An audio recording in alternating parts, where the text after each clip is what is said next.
அன்பா ராசா ராசாவா ராசாவு ராஜாவா பகலிசாவா ராஜாவு மண்ட கொழுப்பேறிய மதம் கொண்ட பூண்டு மதம் கொண்ட பூண்டு வேலை 400 ரூபா. என்ன பூண்டு குறைய மாட்டேங்குது. எந்த காலத்துல அது முளைக்கிறோம் இனிமே வருது தெரியும். அந்த பூண்டு இல்ல குழம்பு வைக்கிற பூண்டு. இருப்பினும் எதிராக நிறைந்திருக்கும் தெய்வீக சபை சபை. ஆமா இச்சீர்த்து உண்மையாக ஆண்களாக பிறந்த அப்பமார்களும் பெண்களாக பிறந்த அரும்பெரும் தாய்மார்களும் அன்பார்ந்த ரசிகப்பெரும் மக்களும் திரளாக வந்து அமர்ந்திருக்கிறார். இங்கனம் அமர்ந்திருக்கக்கூடிய ஊர் பொதுமக்கள் அனைவற்ற பேர்களுக்கும் நம்முடைய நாடக கலைக்குழுவின் சார்பாக மனமார்ந்த நன்றிகள் வணக்கத்தை தெரிவிக்கிறோம்.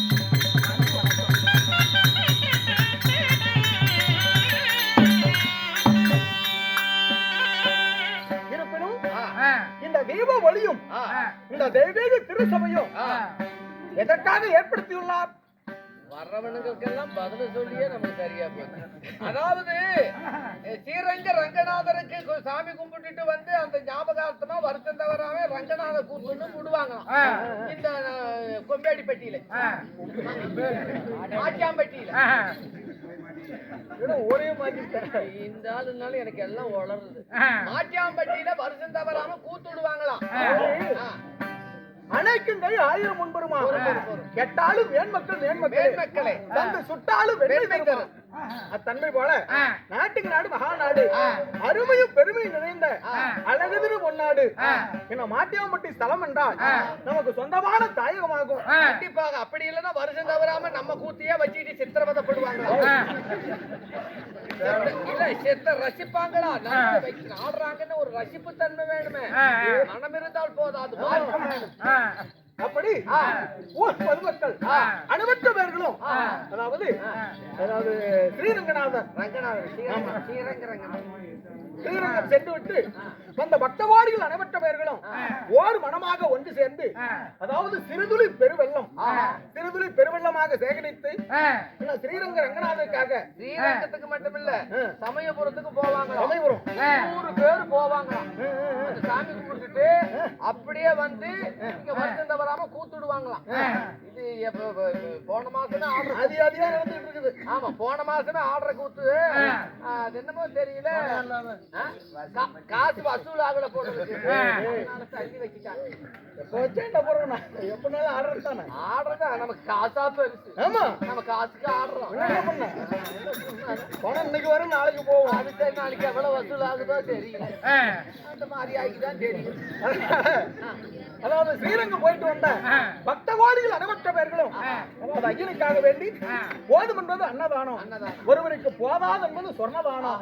2 தானத்தையும் நமக்காக வாரி வழங்கி இப்பெரும் புண்ணிய சபையில் இந்த சதுர்நாட்டிற்கு நிலைநாட்டி வைத்தார். சோறு போட்டாங்க பாரு, அவங்கள மட்டும் மறக்க கூடாது. ஏன்னா அருமையான சாப்பாடு, பொரியல், நல்ல வடை, அப்பளம், பாயாசம் எல்லாம் நல்லாதான் இருந்தது. ஆனா சாப்பாட்டுல ஒரு குறை. வாத்தியார் வீட்டுலதான் சோறு போட்டாங்க. ஆனா அப்பளம் வச்சாங்க, வடை வச்சாங்க, சாம்பார் எல்லாம் ஊத்துனாங்க. ஆனா அதுல ஒரு குறை வச்சுட்டாங்க. எல்லாமே போட்டாங்க. அப்புறம் அதுல என்ன குறை கண்டுபிடிச்ச? அது என்னமோ தெரியல. இப்படி செய்வாருன்னு நான் நினைச்சு கூட பாக்கல. எப்படி செஞ்சாரு? ரசம் மட்டும் தண்ணியா வச்சுட்டாங்க. ரசம் கல்லாட்டம் வைக்கிறாங்க. என் இலையில ஊத்துன ரசம் பொட்டிக்கார இலைக்கு போய் அந்த அளவுக்கு ரசம் வைப்பாங்க. ரசம்னா தண்ணியாட்டம் தான் வைப்பாங்க. சோறு நல்லா போட்டாங்க. சோறு தின்ன வவுருக்கு மட்டும் அறிவு இருந்தா 6 மாசத்துக்கு பசி எடுக்க கூடாது. இந்த அறிவு கெட்ட வவுரு 6 மணி நேரத்திலேயே பசி. வவுத்துக்கு அறிவில்லை, இது தின்ன உங்களுக்கு அறிவில்லை. அருமையான சோறு போட்டாங்க. நான் இன்னைக்கு ஒரு முடிவுக்கு வந்துட்டேன். எப்படி வாத்தியார் கிட்ட காலையில சத்தியம் பண்ண போறேன். எப்படி சத்தியம்? 6 மாசத்துக்கு ஓசலியா கூத்தாடுறதா? 6 மாசத்துக்கு 6 வருஷத்துக்கு இந்த கோயிலுக்காக. ஆமா. ஏன்னா எப்பேற்பட்ட சோறு போட்டா இந்த ஊருக்காரங்களுடைய ஏற்பாடுதான். சோறு தின்னவங்களை நம்ம மறக்கப்படாது. இந்த வருஷம் தான் எங்க செட்டு கூத்துக்கு வந்தேன். 6 வருஷத்துக்கு சும்மாவே கூத்தாடுறது. ஏன்னா நானும் எத்தனையோ அதாவது சோறு போடுறது பெருசு இல்ல, கொஞ்சம் தின்னுங்கன்னு ஒரு உபசரிப்பு. இதுக்கோசரமே 6 வருஷத்துக்கு ஓசலியா கூத்து நம்ம ஊர்ல. போய் சொல்ல மாட்டேன் வாத்தியாரே, இப்ப சொல்றேன். காலையில மாரியம்மன் கோயில்ல போய் சோளம் வாங்கி பத்த வச்சு சாமி கும்பிட்டு கூட போறேன். வேணா அதுவும் உங்களுக்கு நம்பிக்கை இல்லையா? பத்திரத்துல கையெழுத்து போட்டு தரேன். 10 வருஷத்துக்கு ஓசலியா கூத்தாடுறேன். போடுறேன். அப்ப இவ்வளவு உறுதியா சொல்ற? அது மட்டும் இல்ல, செட்ல வர்றவங்களுக்கு எல்லாம் சம்பளம் ஏன் பணமே. அட நீயே காசு கொடுத்துற. ஆமா. அப்படின்னா எங்க ஒரு பட்டக்காரருக்கும் எங்க அண்ணன் சீனிவாசருக்கும் இன்னும் சந்தோஷம். அது மட்டும் இல்ல, கூத்து பாக்குறாங்கல்ல, எல்லாத்துக்கும் தலைக்கு 100 ரூபாய் தர்றேன். அட கூத்து பாக்குறவங்களுக்கு 100 குறைச்சலா கூட்டம் வருது, அவங்களுக்கு 100 ரூபாய். இந்த மாதிரி சத்தியமா ஆமா, சத்தியமா சொல்ற, பொய் சொல்ல பொய் சொல்ல மாட்டேன். மாட்டேன். ஆமா, 6 வருஷத்துக்கு ஓசிலியா கூத்தாடு. பட்டக்கார அண்ணா டீ கடைக்காரரே, நான் பொய் சொல்லலைங்க. நான் காலையில நிக்க வச்சு கேட்கலாம். ஏதோ 6 வருஷம் ஆடுறேன். நாங்க செட்டுக்கெல்லாம் நானே செலவு பண்ணிடுறேன். வெத்தலை பாக்கு செலவு, போக்குவரத்து செலவு எல்லாம் நானே கொடுத்துடுறேன். வசூல் பண்ற காசு நீங்களே வச்சுக்கோங்க. ஒரு பைசா கூட தர வேண்டாம். ஏதோ இறக்கப்பட்ட 6 வருஷம் கழிச்சு ஏதாவது கொடுக்கலான்னு நினைச்சா மனசுல உங்களுக்கு ஒண்ணு இருந்தா எங்களுக்கு ஒண்ணு அதிகமா நீங்க தர வேண்டாம். நாங்க 15 பேர் வந்திருக்கிறோம். ஒண்ணு நீங்க பிரச்சனையே இல்ல. ஆளுக்கு 5 ஏக்கரா காடு, ஒரு பம்பு, ஒரே ஒரு காடு கூட வேண்டாம். 10 வருஷத்துக்கு கூத்தாடிட்டு கடைசியா பம்பு செட்டு கிணறு. அப்புறம் அதாவது நான் காசு கேட்டனா 6 வருஷத்துக்கு ஓசிலியா கூத்தாடி. அது இந்த தண்ணி கிணறு வெட்டுறீங்க, நல்ல தண்ணி உள்ள இடமா கொடுங்க. 5 ஏக்கரா காடு, ஒரு பம்பு செட்டு மட்டும் போதும். ஏமாத்துறதுக்கு அப்படி வாங்கிட்டு போங்க. இல்ல, நாம காசுக்கு ஆடுறோம். தானத்திலேயே சிறந்த தானம் அன்னதானமா. அந்த அன்னதானத்தை வழங்கினா மட்டும் போதாது. அதாவது முப்பல வர்க்கத்தோடு முகங்கெடு திடுவாய் ஆகிலும் கப்பிய பசியை விட கடுப்பசி ஆகும் தானே. உப்பிட்டு, அதாவது உப்பில்லா போல உபசரி தூத்தினாலும் உண்பவர்க்கோடு அமிர்தம் ஆகுமா. கண்டிப்பாக. அது போல அப்பேற்பட்ட சாப்பாடு போட்டு 6 வகையான சாதத்தை அதாவது தயார் பண்ணி நல்ல அரிசுவையோடு அதாவது அன்ன பரிமாறி முக சுளிப்போடு சாப்பாடு போட்டா அத சாப்பிடுறவங்களுக்கு பெருமை கிடையாது, ஓடுறவங்களுக்கு புண்ணியம் கிடையாது. அதாவது எங்க வீட்டுல கூழோ கஞ்சோ இதுதான் இருக்குது, இத மனசார குடிச்சிட்டு போங்க அப்படின்னு கொடுத்தாங்கன்னா தேவ அமிர்தத்துக்கு ஒப்பாகுமா. அது போல அன்னதானத்தை மிக சிறப்பான முறையில நாடக ஆசிரியர் ராமசாமி அண்ணார் வீட்டுல ஏற்பாடு செய்து நமக்காக அதாவது சாப்பாடு, அது மட்டுமல்ல வெடிஞ்சு எல்லாம் காசெல்லாம் தர வர்றாங்கய்யா. சாப்பாடு போட்டாங்க, வெளி வரைக்கும் ஆடிவிட்டு போறப்போ ஓம்பணும். திடீர் வரைக்கும் அதெல்லாம் நம்ம பணம், நாம போறப்போ ஓம்பணும். அவன் உங்க பணம் அப்படின்னு கொடுத்து அனுப்புவாங்கப்பா. அப்படி அதாவது நாடகத்தை மிக சிறப்பான முறையிலே அரங்கேற்றம் செய்து கொடுத்திருக்கிறார். யாரு? பக்த ஓடிரெல்லாம் யாருடைய தலைமையிலே? ராமசாமி அவர்களும் நமது நாடக சக்கரவர்த்தி ஆசை தம்பி அவர்களுடைய மகன், அவருடைய தாத்தா ஐயம் பெருமாள் கவுண்டருடைய வாத்தியாருடைய பேரன். இன்னும் யாருன்னா அவங்க அம்மா பேர் என்ன தெரியுமா? அதுதான் எனக்கு தெரியாது. அவர்களுடைய பேரனாக விளங்கக்கூடிய, பையனாக விளங்கக்கூடிய நமது மாக்கியாம்பட்டியை சேர்ந்த நமது நாடக வாத்தியார் ஆசான், இன்னும் காலம் சென்ற ஆசை தம்பி அவருடைய மகன். அப்படி சொல்றதுக்குள்ள நீ அர்த்தத்தோட தம்பா வர்ற. நான் சொல்றதுக்குள்ள நமது சவுந்தரராஜன் சுருக்கிட்டாங்க. சவுந்தர் அவர்களுடைய சார்பாகவும் மற்ற அவரோட முன்னிலை. ஏன்னா நாமெல்லாம் சர்வசாதாரணமா வேலை செய்யறோம். அவர் 7 ஓட்டையில வேலை செய்வார். எந்த ஓட்டை சொல்லிட்டு கையில் வர அந்த 7 ஓட்டை இருக்கு, வாயில வச்சாருன்னு எடுக்க மாட்டார். அவருடைய சார்பாகவும் நமது விரதங்கை சக்கரவர்த்தி. சம்பளம் குறைக்குது, சம்பளம் வருது. ஐயோ, இனிமே சொல்லாம இனிமே சொல்லுவா. விரதங்கை சக்கரவர்த்தியாக விளங்கக்கூடிய நமது பைப்பூர் காலையில ஊருக்காரர் சம்பளம் கேட்டீங்கன்னா கொடுக்க மாட்டாங்க, நாங்க தான் கொடுக்கணும். எல்லாத்தையும் வாசிக்கிட்டு நமது பைப்பூர் விளக்கு பிடிக்கிறவர். விளக்கு பிடிக்கிறாரு. அவர் பெரிய பக்தனுங்க. சுவாமியே சவரம் பண்ண தீப ஒளியும் தெய்வீக சபையும் அவர் கண்ணுக்கு தெரியும். இங்கிருந்து போனா விளக்க பார்த்துட்டு தான் மத்த வேலை. எந்த விளக்கடா சொல்லிட்டு விரதனை சக்கரவர்த்தி வெங்கடாச்சலம் அவர்கள். ஆமா, எல்லாம் சேர்ந்தாதான் ஒரு குழு. உண்மையிலே அதாவது எல்லாரும் தான் நாடகம் ஆடுறாங்க, எல்லாம் தான் வாசிக்கிறாங்க. இந்த நமது சங்ககிரி வட்டாரத்துல ஆரமங்கல பகுதியில அண்ணா மாதிரி சிறப்பு, இன்னும் நல்லா சிறப்பு. அவர் வயசு என்ன தெரியும்? சின்ன வயசு தான் ஆகுது, 95 ஆகுது. இந்த வயசுலயே வாசிக்கிறாருன்னா உண்மையில அவர் தெய்வ கலாச்சாரம். அப்படி அவர்களுடைய சார்பாக நமக்கு இந்த நாடகத்தை ஏற்பாடு செய்து சிறப்பான முறையில் அரங்கேற்றோம். அப்படி இருந்தாலும் இன்று இரவு அலங்கரிக்கப்பட்ட பொன் மேடையிலே வைத்திருக்கக்கூடிய நாடகத்தின் பெயர் பொன்னர் சங்கர். ஆமா, அல்லது பெரியார் சரித்திரத்திலே ஒரு பாகமாக விளங்கக்கூடிய அன்னமார் படுகளம் என்னும் நாடகத்தை மிக சிறப்பான முறையில பெரியோர் விருப்பத்துக்கு அரங்கேற்றோம். பொதுமக்கள் சார்பாக ஏற்பாடு செஞ்சிருக்கிறாங்க. உண்மை. இந்த நாடகத்தில் தர்பார் விஷயமாக நான் யார், என்னுடைய பெயர் என்ன, நான் எக்குலத்திலே பிறந்தவன் சொல்லட்டுமா? சொல்லுங்க பாக்கலாம்.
யானை கட்டி தாம்படிக்கும், அழகு பண்ணி வளநாடு, குதிரை கட்டி தாம்படிக்கும், கொங்கு பண்ணி வளநாடு, ஆனை கட்டி பாம்படிக்கிற வளநாடா? எந்த பாம்பு? தண்ணி பாம்பா மொன்ன பாம்பா? தாம்படிக்கிறதுன்னா என்னங்க?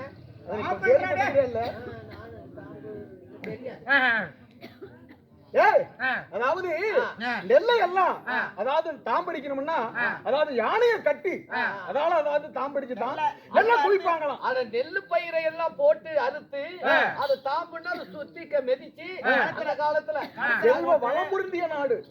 அதாவது நீங்க ஒரு விவசாய குடும்பத்திலே உங்களுடைய நாடு அப்பேற்பட்ட விவசாய பொருளின நாடு.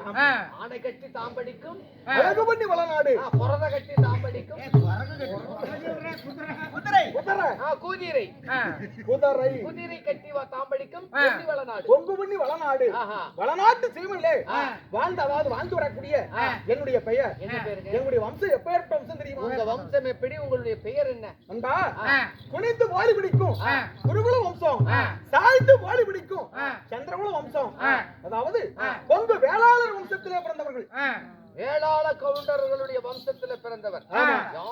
யானை கட்டு போரடிக்கும் அந்த வம்சத்துல பிறந்தவரா? வேளாளர் பேரை சொன்னால் கல் மீது நெல் விளையும். வேளாளர் பேரை சொன்னால் வேலையும் பயிராகும். அதாவது அப்பேற்பட்ட விவசாய குடும்பத்துல பிறந்தவங்க.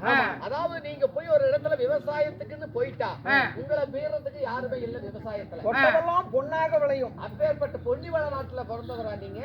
அப்படின்னு உங்க பேரு பொன்னிவள நாட்டிலே வாழ்ந்து வரக்கூடிய என்னுடைய பெயர், அதாவது பொன்னாண்டவர் என்று சொல்லக்கூடிய என்னுடைய பெயர் தான் பொன்னர் ஆகும். பொன்னர் சுவாமிக்கு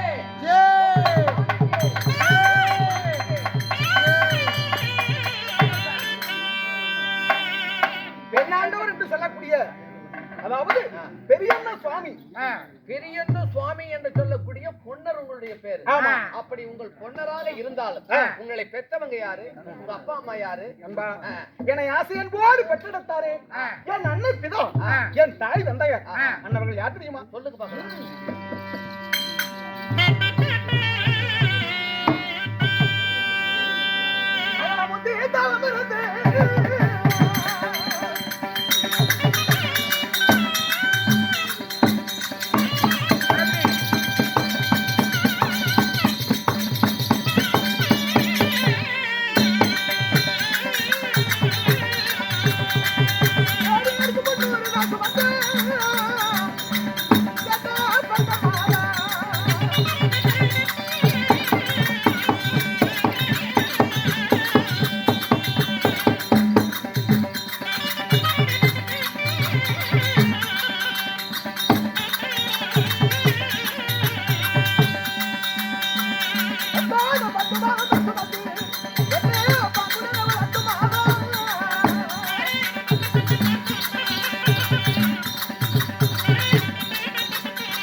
ஆசை அன்போடு பெற்றெடுத்த என் அன்னை பிதா யாரு? என் தாயந்தை யார் தெரியுமா? சொல்லுங்க. இவருடைய தந்தையார் குண்டுடையார் கவுண்டர். குண்டுடையார் என்னது? என்ன குண்டுடையார் கவுண்டர்? குண்டுடையார் கவுண்டரடா. வேறுங்களா? குண்டுடையார் கவுண்டர் உங்களுடைய அப்பா. என்னுடைய தந்தையார் குண்டுடையார் கவுண்டர். அம்மா என்னுடைய தாயார் அதாவது தாமரை பெரிய நாச்சி. தாமரை பெரிய நாச்சி. ஆமா. உன்னுடைய கவுண்டர் உங்க அப்பா, தாமரை பெரிய நாச்சி உங்க அம்மா. அம்மா. சரி. உன்னுடைய கவுண்டருக்கும் அந்த தாமரை அரிய நாச்சிக்கும் அன்பா நீங்க பிறந்தவங்க எத்தனை பேர்? நான் ஒண்டி ஒருவன் மட்டும் பிறந்தனா? வேற அல்லது உடன் பிறப்புகள் யாராவது இருக்கிறாங்களா? இருக்கிறாங்கப்பா. அதான் இருக்கு. அவங்க பேர் சொல்லு. உனக்கு ஏதாவது கூட பிறந்தவங்க இருக்கிறாங்களா? 3 பேர் இருக்காங்க. யார் யாரு? பெரியவன் வேட்டி கிளி, இளையவன் சட்டையை கிளி, நான் கோமணத்தை கிளி. சரியா கேட்டு விட்டீங்க. 3 பேர் கிளி கிளின்னு போட்டுருக்காங்க. கிளி கிளின்னு. ஆமா. நீங்க எத்தனை பேர் பிறந்தீங்க? நண்பா என்னோடு உடன் பிறப்புகள் நாங்க எத்தனை பேர் பிறந்தோம்? சொல்லுங்க பார்க்கலாம்.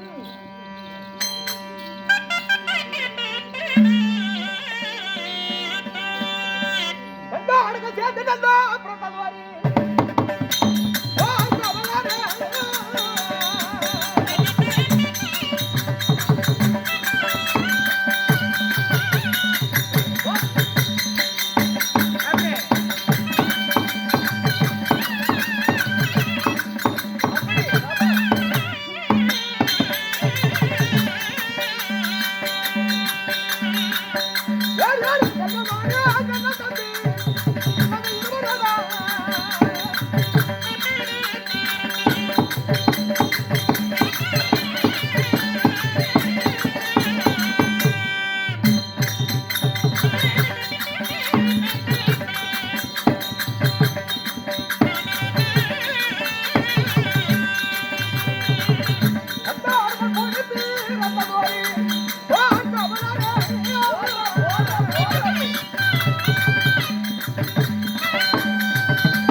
நாங்க அதாவது ஆண் மக்கள் 2, ஆம்பளை பசங்க 2, அழகிய பெண் குழந்தை 1, ஆக மொத்தம் 3. 3 பேர் பிறந்தோம். முதல்ல உங்க பேரு பெரியண்ணசாமி பொன்னரு.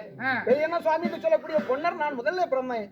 ஏன்னா அடுத்தபடியாக சங்கர் என்று சொல்லக்கூடிய சின்னண்ண சுவாமி பிறந்தான். ஓ, உங்க தம்பி பேரு சின்னண்ணசாமி சங்கர், நீங்க பெரியண்ணசாமி பொன்னரு. இப்படி நீங்க ஆம்பளைங்க 2, பொண்ணு பேரு என்னுடைய தங்கையுடைய பெயர் ஆசைக்கும் அன்புக்கும் நேசத்துக்கும் பாசத்துக்கும் உரிய என்னுடைய அழகிய தங்கை. என்னுடைய தங்கை யார் தெரியுமா? தெரியாதுங்க, நான் ஊருக்கு போயிட்டுங்க. யாரு உங்க தங்கச்சி? ஏய், பத்திரமாத்து தங்கமடா. அப்பா, ஆமா. அப்ப உரைச்சு பார்க்கலாமா? அழகிலே சிறந்தவள் அதாரு என்னுடைய தங்கையாகப்பட்டவள் தான் அரைக்காணி தங்கம். அரை கிண்ணி தங்கமா? மீதி எங்க போச்சு? அரை கிண்ணிலடா, அரைக்காணி தங்கம். அருக்காணி தங்கம். ஆமா, உங்க தங்கச்சி பேரு அருக்காணி தங்கம். அரைக்காணி தங்கம் என்று சொல்லக்கூடிய இப்படி பொன்னார் தங்கர் அரைக்காணி இப்படி நாங்க 3 பேர்கள் பிறந்தோம். சரி, அப்படி பிறந்திருந்தாலும் அன்பா, நாங்க பிறப்பின் ரகசியம் நாங்க எப்படி பிறந்தவர்கள் தெரியுமா? எப்படி பிறப்பாங்க? எல்லாம் அந்த மிஷின்ல தான் பிறப்பாங்க. ஒரு பெண்ணின் யுவன் வழியாக நீ பிறந்திருப்ப, பூலால் நிறைவாசி. ஆனால் பூலால் நிறைவாசிகளாக நாங்க இருந்தாலும் நாங்க யாருடைய அம்சத்தால பிறந்தவர்கள் தெரியுமா? யாருடைய வம்சத்துல பிறந்தீங்க? என்னுடைய தாயாகப்பட்ட தாமரை அரிய நாட்டியம், என்னுடைய தந்தையாகப்பட்ட குனுடைய கவுண்டரும் திருமணம் செய்து பல ஆண்டுகள் ஆகிவிட்டது. அவங்களுக்கு என்று குலம் தலைப்பதற்காக ஒரு ஆண் குழந்தையோ பெண் குழந்தையோ ஒரு வாரிசு இல்லாம போயிடுச்சு. சந்தானம் இல்ல, கல்யாணமாகி பல வருஷமாக குழந்தை பாக்கியமே இல்ல. ஆமாண்டா. அப்புறம் இல்லையே ஒரு பிள்ளை என்ன செய்வது என்று இவருடைய தாய் தந்தைகளாகப்பட்டவர் அதிகமான மனவருத்தத்தோடு இருந்தார்களாம். அப்பொழுது இவருடைய தாய்க்கு என்ன வயசு தெரியுமா? 60க்கு 60 சென்று புரிக்கா 20 சென்று 80 வயது ஆனது. உங்க அம்மாவுக்கு? ஆமா. உங்க அப்பனுக்கு? எங்க அப்பாவுக்கு அப்புறம் எங்க அம்மாவுக்கு 90 இருக்குன்னு நினைக்கிறேன். ஆமாண்டா. 90 வயது ஆனது. இப்படி 80 வருடம் ஆகிவிட்டது. இனிமேல் நமக்கு குழந்தை பிறக்கவில்லையே. அப்படியே இருந்தாலும் எங்களுக்கு பங்காளிங்க 11 வீட்டு பங்காளிங்க. சரி, எங்களுக்கு உங்களுக்கு பங்காளிங்க 11 வீட்டு பங்காளிங்க. ஆமா. என்னுடைய தாய்க்கு செல்வத்துள் செல்வம் செவிச்செல்வம், அச்செல்வம் செல்வத்துள் எல்லாம் தலை என்று சொல்வார்கள். எத்தனை செல்வங்கள் இருந்தாலும் ஒரு மழலை செல்வத்துக்கு ஒரு மணி ஈடாகாதான். இல்ல இல்ல, ஒரு வீட்டுல ஒரு குழந்தை விளையாடுற அளவுக்கு இருக்கிற சந்தோஷம் வேற எதுலயும் இருக்காது. எதுலயுமே இருக்காது. இவங்களுக்கு 60 70 80 வருஷமாகி குழந்தையே இல்ல. அப்புறம் என்னாச்சு? அதனால என்னுடைய தாயாகப்பட்ட அதாவது தாமிரபரணி ஆட்சி சுவாமி, நமக்குத்தான் குழந்தை இல்ல. சரி, அதாவது நம்முடைய குழந்தை மனைவிங்க 11 வீட்டு பங்காளிங்க இருக்கிறாங்கல்ல, அவங்களுக்கு இருக்கிற குழந்தையாவது நான் மனசார எடுத்து அந்த குழந்தைகளை கொஞ்சிட்டு வர்றேங்க, குழந்தையுடைய ஆவலை தீர்த்துட்டு வர்றேன் அப்படின்னு தாய் கேட்டலாம். எந்த குழந்தைன்னா தாய் பாசம் இருக்கு. நம்ம குழந்தைங்க இல்லைனாலும் பரவாயில்ல, உங்க பங்காளி குழந்தை இருக்கு, நம்ம குழந்தையா நினைச்சு கொஞ்சம் குழாவலாம், அதை எடுத்து வளர்க்கலாம் அப்படின்னு இவங்க போக அவளோடு போனாங்களாம். அப்ப இவருடைய தந்தையாகப்பட்ட அதாவது குண்டுடைய கவுண்டர் சொன்னாராம், எப்படி அம்மா என்னதான் இருந்தாலும் குழந்தைகள் இல்லாத நீ அதாவது ஊராம்பிள்ள சதம் ஆகாது, ஊமத்தமும் மனபராதான். என்னதான் இருந்தாலும் நீ ஆசைக்கு போய் குழந்தைகளை பார்க்கணும்னு சொல்ற, இது விபரீதம் நேர்ந்து விடும். அதனால அந்த குழந்தைகளை போய் பார்க்க வேண்டாம் அப்படி தந்தையார் ஒரே முடிவா தடுத்தாராம். நீ போய் அந்த குழந்தைகளை புத்த வச்சு எடுத்தாலும் அவ பிள்ளை இல்லாத வருடி, அவ வந்த குழந்தைக்கு ஏதாவது ஆயிருன்னு சொல்லுவாங்க, அதனால அங்க போக வேண்டாம் அப்படின்னு இவர் தடுக்க. என்னுடைய தாயாகப்பட்டவள் பிள்ளை மேல் உள்ள பாசத்தால நான் கட்டாய குழந்தைகளை போய் பார்த்துட்டு வர்றேங்க அப்படின்னு ஒரே பிடிவாதமாக தின்பண்டங்கள்லாம் வாங்கி கொண்டு என்னுடைய தாயாகப்பட்ட தாமரை பெரிய நாட்டு அதாவது 11 வீட்டு பங்காளிங்க வீட்டுக்கு போனோம். குழந்தை பிறந்த வீட்டுல போய் கொஞ்சம் கொஞ்சம் குழந்தைகள் கொடுக்கலாம் அப்படின்னு தின்பண்டங்கள்லாம் வாங்கிட்டு போறாங்க. அப்படி போகும்போது அதாவது என்னுடைய தாயுடைய ஓரகத்தீங்க அதாவது குழந்தை மனைவிமார்கள் என்னுடைய அம்மாவை பார்த்த உடனே மறுபடி வந்து விட்டாளே இந்த கேடுகட்டா சண்டாளி நம்முடைய வீட்டுல பாதம் வைத்தா இந்த வருடி அதாவது வருடி முகத்துல முழிச்சா நமக்கு இருக்கிற குழந்தை இல்லாத போயிரும் அப்படி என்று அதாவது தாய் மேல உள்ள கோபத்தால அதாவது என்னுடைய தாயை பார்த்த உடனே அதாவது வான் அழைக்கல, வர்ணப்பாய் விரிக்கல, ஒரு வரவேற்பு கொடுக்கலையா. அப்புறம் அப்பொழுது என்னுடைய தாயாகப்பட்டவளை வழிவந்தமாக சென்று அதாவது உங்களுடைய குழந்தைகள் எல்லாம் பார்க்கலாம்னு ஆவலோடு தின்பண்டங்கள் எல்லாம் கொண்டு வந்திருக்கிறேன் அம்மா, தங்கைமார்களா உங்களுடைய குழந்தைகள் எல்லாம் அழைச்சிக்கலாமா அப்படி என்று பெருமையோடு கேட்டாலாம். அதுக்கு அவங்க என்ன சொன்னாங்க? அப்பொழுது அதாவது அவங்க மறைமுகமாக சொன்னாராம், அக்கா எங்க அதாவது நம்முடைய வம்சத்திலேயே மூத்த மருமகளா வந்தவன் நீ. உனக்கே குழந்தை பிறக்கல, இளைய மருமகளா வந்தவன் நாங்க. உனக்கு எப்படி குழந்தை இல்லையோ அதே போல எங்களுக்கும் குழந்தைங்க ஒண்ணு கூட இல்லக்கா பொய் சொல்றாரு அப்படின்னு அந்த குழந்தைகளை இந்த அம்மா இவங்க அம்மா வர்றத கண்டுட்டு அவங்க தங்கச்சி மாரெல்லாம் குழந்தைய எடுத்து குதிரைக்குள்ள குதிரைக்குள்ள போட்டு அடைச்சு வச்சுட்டாங்க. ஓ இப்படி குதிரைக்குள்ள போட்டு மூடி வச்சுட்டு இவ கண்ணு பட்ட நம்ம குழந்தைகளை ஆபத்து இந்த வந்து வண்டி கட்டுப்படக்கூடாது அப்படின்ட்டு குதிரைக்குள்ள போட்டு மூடி வச்சுட்டு இவங்க பொய் சொல்றாங்க குழந்தை இல்ல அப்படின்னு ஒரு பொய்ய சொன்னாங்களாம். அப்பொழுது இவருடைய தாயார் வெக்கி தலை குனிந்து வேதனையோடு அதாவது திரும்பி வந்தார்களாம். அடி சண்டாளி சதிகாரிகளா, அதாவது குழந்தைகள் வைத்துக் கொண்டே இல்லை என்று சொல்றீங்களே, அதாவது மனமாகப்பட்டது எல்லோருக்கும் ஒரு மனம் தான். பெண் என்றால் பேய்க்கு மனம் இறங்கும். ஒரு மண்ணுக்கு துரோகம் செய்தாலும் ஒரு பெண்ணுக்கு துரோகம் செய்யக்கூடாதான். இவருடைய மனக்குரிய தீர்ப்பீங்கன்னு கூட இந்த வீடு தேடி வந்தேன். ஆனா இருந்த குழந்தைகளை மறைச்சு வச்சுட்டு குழந்தைங்க இல்லைன்னு சொல்றீங்களே, இல்லைன்னு சொல்லாத குழந்தை சொன்ன குழந்தை உங்களுக்கு இல்லாதையே அப்பா எவ்வளவு ஒரு குழந்தை ஆசையோட வந்த நான் வந்த இடத்துல குழந்தைய போய் குதிரைக்குள்ள போட்டு மறைச்சு வச்சுட்டு என்கிட்ட இல்லைன்னீங்கல்ல, அந்த குழந்தை உங்களுக்கு உதவாமலே இல்லாமலே போட்டுன்னு சாபத்தை கொடுத்துட்டு தானே கொட்டி வைக்கிற குதிரைக்குள்ள போட்டு வச்சு மூடி வச்சா அந்த குழந்தை விசுறாடப்பா. தாய் போன பிறகு போய் பார்த்தாங்களாம். குழந்தை அத்தனையுமே தாயுடைய சாபத்தால எல்லா குழந்தைகளுமே இறந்து விட்டது. சாபம் செய்தாலே அதுல மூடி வச்சாலே எல்லாம் செத்து போயிடும். தாயாகப்பட்ட வளர்ந்தவர்களின் சிந்தனையுமாக மீண்டுமே தந்தையார சந்தித்தாலாம். என்னற கட்டி எழுத்தர வாசித்தாலும் பெண்மதி பேதமதி என்பார். நான் எத்தனையோ முறை எடுத்து சொன்னேன். என்னுடைய வார்த்தையை கேட்காம செவடங்காவது உங்களை சங்கு போல ஒரே பிடிவாதமாக குழந்தை மனையும் பார்த்து வரணும் போனேன். அங்க போன இடத்துல பங்கம்தான் நேர்ந்தது அப்படின்னு சொன்னாராம். அப்பொழுது தாயாகப்பட்டவ ஒரே பிடிவாதமாக முடிவு செய்தார். நமக்கென்று ஒரு குழந்தையாகப்பட்டவ கடவுளாகப்பட்ட சிவபெருமான் படைத்து கொடுத்தால் கொடுக்கட்டும், அப்படி இல்லை என்றால் இது உயிரை வைத்திருப்பதை விட நம்ம இறப்பதே சால சிறந்தது. அதனால கட்டாயம் சிவபெருமானை கோரி, அதாவது நான் தவமிருந்து ஒரு குழந்தையை பெற்று வர்றேங்க, நமக்கு பின்னால் பேர் சொல்வதற்காக நமக்குன்னு ஒரு வாரிசு வேணும் அப்படின்னு தாயார் சொன்னாங்களாம். ஏங்க நமக்கு இதுவரைக்கும் குழந்தை இல்ல, எப்படியாவது தவம் இருந்தாவது குழந்தை பெற்றே ஆகணும்.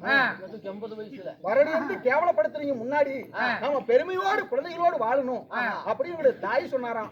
அப்ப என் தந்தையார் சொன்னாராம், 80 வயது ஆகிவிட்டது, இந்த தள்ளாடு வயதுல இனிமேல் அதாவது சிவனை கோரி தவமே இருந்தாலும் நமக்கு குழந்தை பிறக்க போகிறதா? அப்படியே உன்னால புள்ள பெக்க முடியுமா? அந்த பெக்கிற அளவுக்கு உங்ககிட்ட சத்து இருக்குதா உன்னால முக்க முடியுமா? அது வேணாம் அப்படின்னு உங்க அப்பன் சொல்லிட்டாரு. அப்புறம் அப்பொழுது இவருடைய தாயார் பிடிவாதமாக நான் கட்டாயம் குழந்தை பெற்றே தீரணும்னு சொல்ல இவருடைய தந்தையார் சொன்னாராம், நீ குழந்தை பெறுவதும் குழந்தை பெறாமல் இருக்கிறதையும் நம்ம இங்கேயே தெரிந்து கொள்ளலாம். அதுக்கு ஒரு வழி இருக்கிறது. உள்ள பெக்கிறது பெக்காதுக்கு இங்கேயே வழி இருக்குது. சரி சரி, அதுக்கு என்ன செய்வது என்று கேட்க, அதாவது அரமனை அதாவது ஜோதிடர் இருக்கிறார், ஜாதகம் பாக்குறவர், ஜாதகம் நினைக்கிறவங்க, அதாவது அரமனை ஜோதிட வரவழைத்து உடனடியாக ஆரணத்தை கணித்து பார்த்தால் நமக்கு புத்திரபாகியம் இருக்குதா இல்லையா அப்படின்னு தெரிந்து கொள்ளலாம்ல அப்படின்னு அரமனை ஜாதகரை வரவழைத்து அதாவது ஜாதகத்தை கணித்து பார்த்தார்களாம். ஜாதகத்துல என்ன சொன்னாரு? பார்க்கும்போது குழந்தை பாக்கியம் பெறுவதாக இருந்தால் இவருடைய தாயாருக்கு 3 தோஷங்கள் நேரிட்டான். என்ன தோசைங்க? தோசங்கள்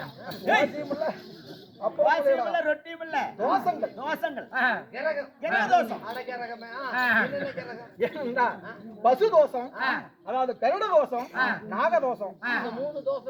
இந்த 3 தோஷமும் தாய்க்கு இருப்பதனாலதான் இவ்வளவு காலம் உங்களுக்கு குழந்தை பிறக்காமலே போய்விட்டது அப்படி என்று அதாவது ஜோதியோட உறுதியாக சொல்லிவிட்டார்.